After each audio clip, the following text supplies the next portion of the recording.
دوستو اس چینل کو زیادہ سے زیادہ شیئر کریں، سبسکرائب کریں اور بیل بٹن کا آئٹم دبائیں تاکہ آنے والے سب ویڈیوز آپ کو وقت پر ملتے رہیں۔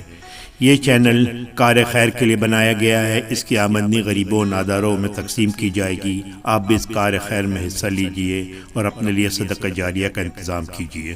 بہت بہت شکریہ۔ حضور اکرم صلی اللہ علیہ وسلم نے فرمایا، اللہ کی راہ میں خرچ کرنا گناہ کو اس طرح مٹا دیتا ہے جیسے پانی آگ کو۔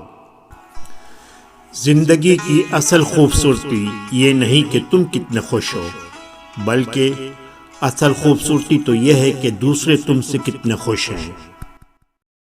آنسو اس وقت مقدس ہوتے ہیں جب وہ کسی اور کے دکھ اور تکلیف کو محسوس کر کے نکلے۔ ناخن بڑھ جاتے ہیں تو ناخن ہی کاٹے جاتے ہیں، انگلیاں نہیں۔ بالکل اسی طرح جب کسی رشتے میں غلط فہمیاں پیدا ہو جائے تو غلط فہمیاں ختم کرنی چاہیے، رشتہ نہیں۔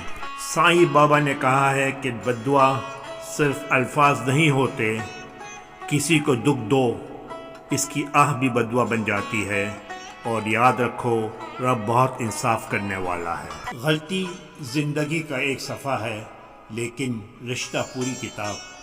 صرف ایک صفحے کے لیے پوری کتاب کو ضائع نہ کریں۔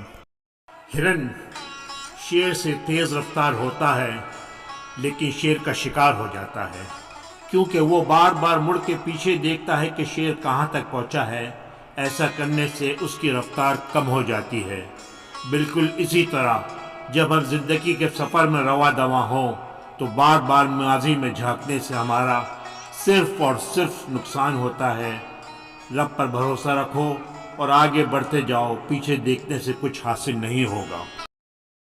ایک بات یاد رکھنا، کسی کو دھوکہ مت دینا۔ دھوکے میں بڑی جان ہوتی ہے، یہ کبھی نہیں مرتا، گھوم کر ایک دن واپس آپ کے پاس ہی پہنچ جاتا ہے، کیونکہ اس کو اپنے ٹھکانے سے بہت محبت ہے۔ ہم اللہ کو ایک مانتے ہیں مگر اللہ کی ایک نہیں مانتے۔ کرو سونے کے 100 ٹکڑے تو قیمت کم نہیں ہوتی، بزرگوں کی دعا لینے سے عزت کم نہیں ہوتی، ضرورت مند کو خالی نہ لوٹاؤ، اللہ کے نام دینے سے دولت کم نہیں ہوتی۔ خونی رشتے وہ وٹامنز ہوتے ہیں جن کے بغیر انسان اپنی جوانی تو گزار سکتا ہے مگر بڑھاپا نہیں۔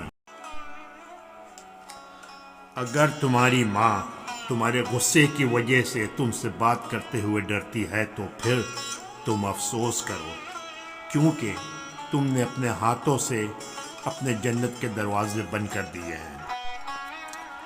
برائی کی مثال ایسی ہے جیسے پہاڑ سے نیچے اترنا، ایک قدم اٹھاؤ تو باقی اٹھتے چلے جاتے ہیں، اور اچھائی کی مثال ایسی ہے جیسے پہاڑ پر چڑھنا، ہر قدم پچھلے قدم سے زیادہ مشکل، مگر ہر قدم پر بلندی ملتی